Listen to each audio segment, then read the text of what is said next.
อันมาจะใส่เดียวเด็กครับมาจะทางไหนก็เหมือนกันยายเป็นมินแยกกระดานมองนี่ก็เลยปานาลีเป็นดินเนาะสิงพ่อเขาถึงมาก็นึกว่าเบี้ยวผมมาได้มั้ง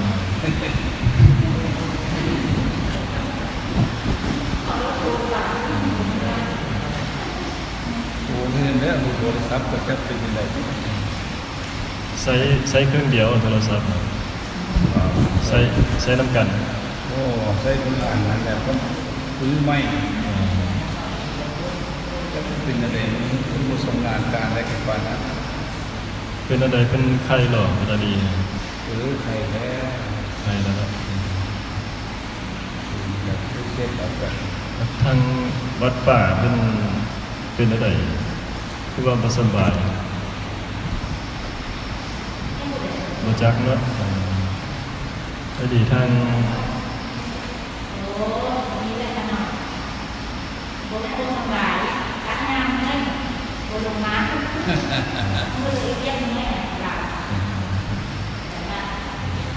บ่วงเฮ้ย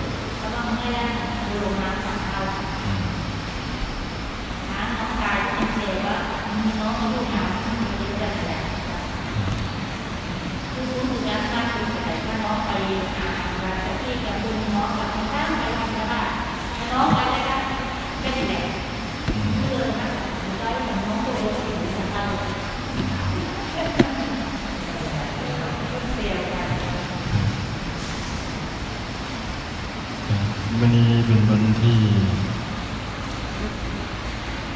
เศร้าวันที่เศร้าเลยเนาะวันที่เศร้าวันอังคารที่เศร้ากรกฎาคม2564วันนี้ก็มาซาไปเนี่ยก็ขอโทษหมู่คณะมาซาจักหน่อยหนึ่งในท่าสมือค่อยก็ได้รู้สึกไปอำเภอมาเมื่อวานพอดีกลับมากับช่วงแรงๆก็มาเห็นเป็นตีแบบนะทางวิหารก็แสดงว่ามัดเล็กมันอย่างกันแล้วเรียบร้อยก็มีการตีแบบเตรียมเทพื้นวันนี้ก็คงสีทำอีกคงสีเฮ็ดต่อก็คงสิใช้เวลา2-3 มื้อทางสั่งเพิ่นว่าก็ได้สอบถามเพิ่นอยู่เรื่อยว่าเป็นระดับฮอดใสต่อไปสิเฮ็ดจังใด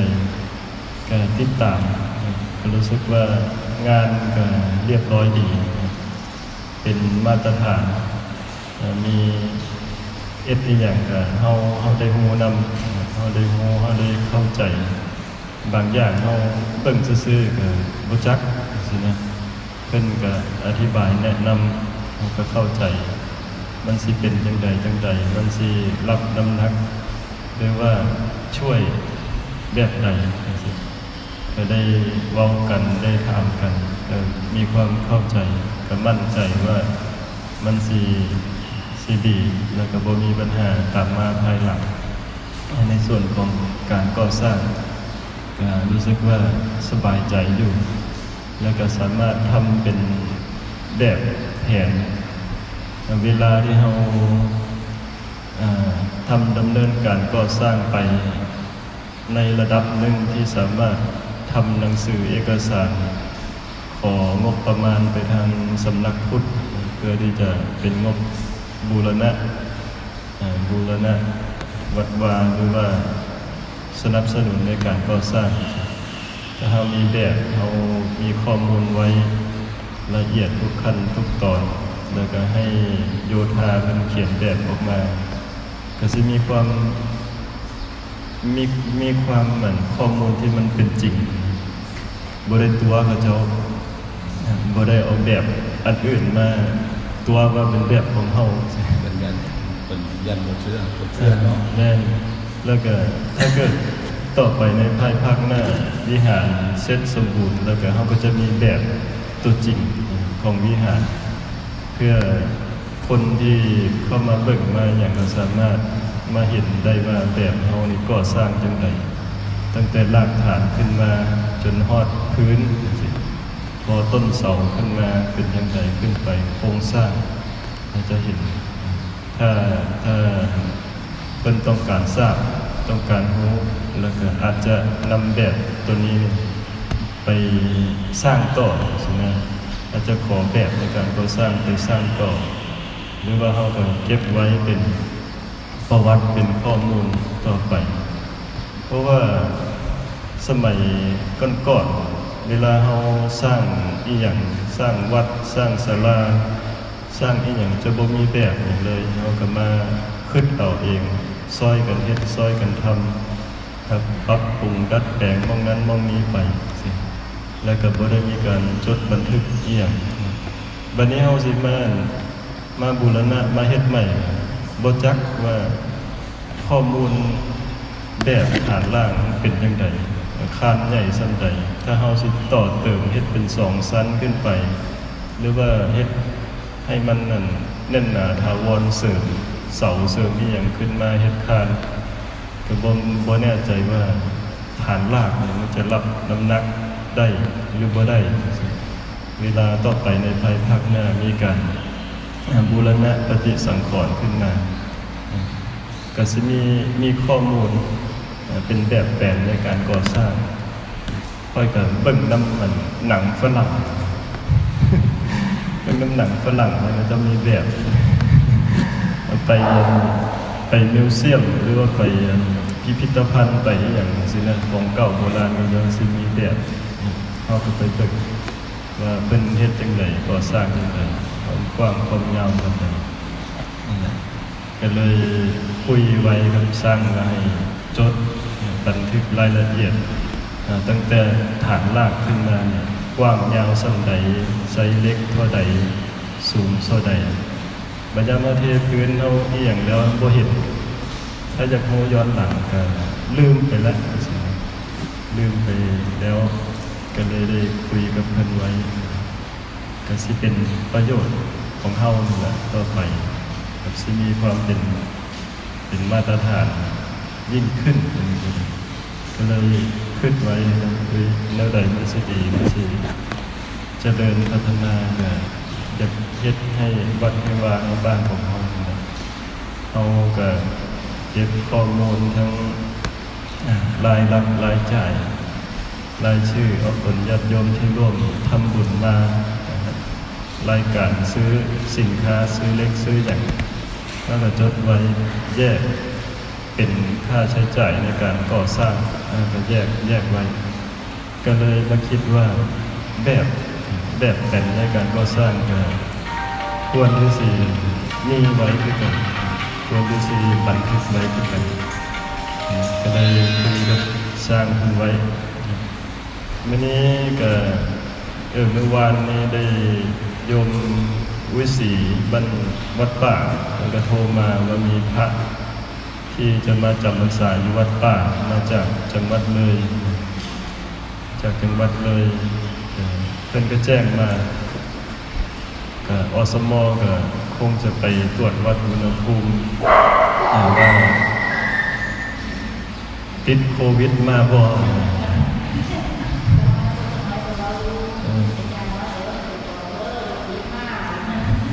เพิ่นก็บอกก็บอก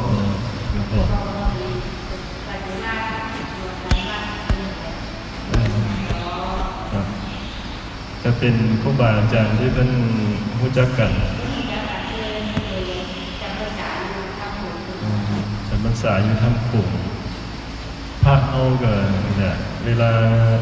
ไปเวลามาจรไปจรมาก็สิไปตามหมู่คณะที่รู้จักกันนะครับก็หาม่องจำพรรษา